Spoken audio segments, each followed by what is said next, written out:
योगीशम् विश्वाधारम् गगनसदृशम् मेघवर्णम् शुभाङ्गम् लक्ष्मीकान्तम् कमलनयनम् योगिविद्यानगम्यम् वन्दे विष्णुम् भवभयहरम् सर्वलोकैकनाथम्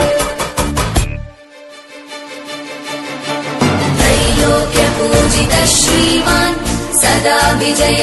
वर्धन शान्ति कुरु गदापाणे नारायण नमोऽस्तुते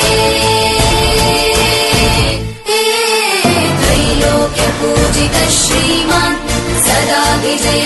वर्धन शान्ति